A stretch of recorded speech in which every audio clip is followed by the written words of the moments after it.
Story 1. I absolutely loved Blacklist. I could watch James Spader in his element all day. However, as the seasons went on, I could no longer tolerate the character of Elizabeth Keene and the constant flip-flopping of whether Reddington is her father or not. It got so old. Story 2. That 70s show. Once Eric left for Africa, everything fell apart. This show was a staple in my house. We would all watch the new episodes when they came out, which I feel was on Sunday night before school. Story 3. Once Upon a Time should have stopped after season 3 or 4. They started doing too much and I could barely finish the show. I had to force myself to sit and watch until the end of each episode. Also, Belle and Rumpelstiltskin's relationship made me uncomfortable. I didn't like it at all. They should have stopped after the Peter Pan arc, in my opinion. Story 4. Grey's Anatomy and it's not even done. Laugh out loud. Edit. In my opinion, should have ended when Christina left, but even if not then, definitely should have ended when Derek died. Edit 2. Sorry, hid the spoiler, but come on, it happened like almost 10 years ago. Story 5. I wouldn't say it's a 1, but Kim Possible's last season was clearly a mishmash of ideas scrambled together at the last minute. They knew they were cancelled, so they put a nice little bow on the series. In the final season, they had to start a whole slew of new arcs and plots that also had to wrap up that season. Also, Code Lyoko. Story 6. Glee started off as a witty satire of high school dramas, with a tone similar to Cobra Kai. Around season 2, it became a high school drama.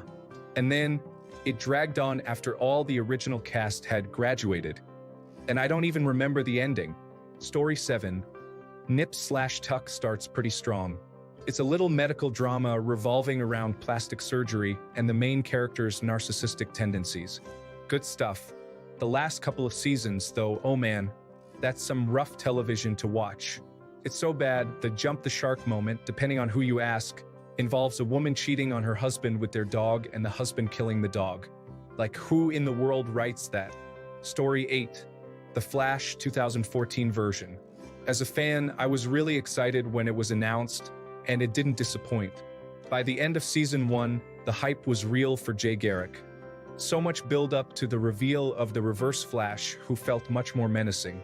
By the end, it had turned into a show where Barry, the Flash, was seemingly relegated to a side character, and another meta, a side character who should have never been given powers in the show in the first place, seemed to be involved way more than she should have been, also known as the Cecile. And while that was a huge issue, the biggest issue in my mind is the writing quality dropped from the top of the world into the garbage bin.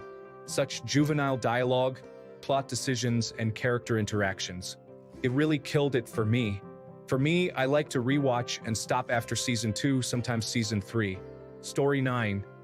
I've got to say, because I haven't seen it mentioned yet, Vikings. Seasons 1 through 3 with Ragnar were great. Then it got more like a soap opera where they bring in over-the-top characters just to kill them off. It was more like a low-budget hair product advertisement by the end. Story 10. Nobody has mentioned Shameless, the United States version, yet. After years of repetitive plots and the characters becoming increasingly intolerable every year, I realized I was just hate watching at the end. I took Emmy Rossum's departure as my opportunity to give up. Story 11. The Goldbergs started out as such a funny show, especially for those of us who grew up in the 1980s. It should have ended a couple of seasons before it did.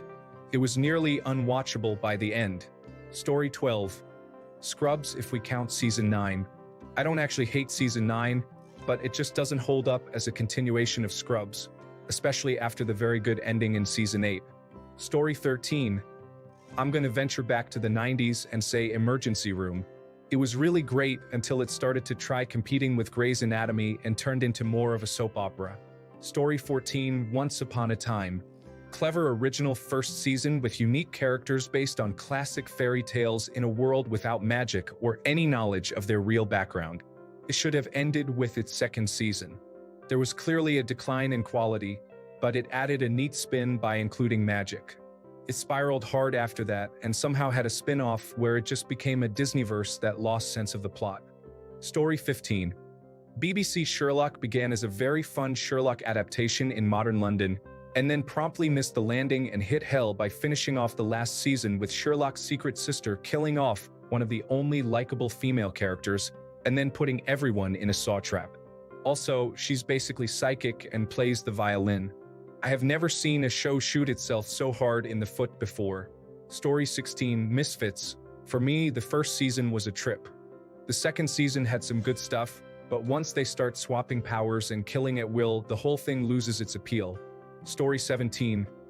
Chuck is still one of my favorite shows, but it was the kind of show that every year didn't know if they were getting canceled. From what I remember, the end of season 4 was supposed to be the end, but they unexpectedly got picked up for season 5, which felt different, although still okay, but the ending really could have been much better. They seemed to rush a plan when they should have let it go. Story 18. Game of Thrones was legitimately on course to be the greatest thing ever put to film and likely would have remained that way until the sun burned out. Then they went past the books and had to start writing their own material. Story 19. The beginning of the show was fantastic. The storyline of Mike and his special abilities and the firm keeping it a secret in order to benefit from it was engaging. Once the secret was out and the story arc changed to everyone abandoning the firm, it should have ended. Instead, they spent 4 more seasons rehashing the same storyline over and over again, and it became so old and redundant. I wish they had ended it in season 5 and wrapped the show up with a nice bow. It would have been a great storyline and could have concluded with finality and closure.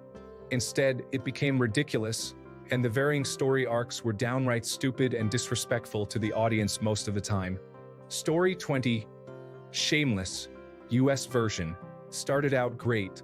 Solid storylines, great characters, and character development.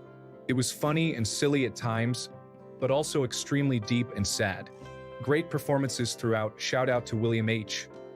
Macy, Emmy Rossum, Jeremy Allen White, and the guy who played Mickey Milkovich specifically.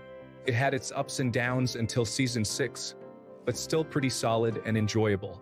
But around season 7 or 8, it became almost unbearable. Characters became caricatures of themselves. They changed completely just to fit certain forced storylines, while others that had been developed for a while were abruptly dropped. Characters became gay as the plot demanded, just for the sake of being gay or religious nuts, or had multiple psychological diseases just to fit in with certain themes they wanted to tackle, which they did very poorly. Lip became boring. Fiona became completely unrecognizable, to the point that she barely cared about her siblings. Throughout the whole show, she was always shown to put their needs and their care above all else. She was practically their mother, which was a central theme of the show. Debbie became absolutely unbearable. Every time she opened her mouth, I just wanted to stop watching.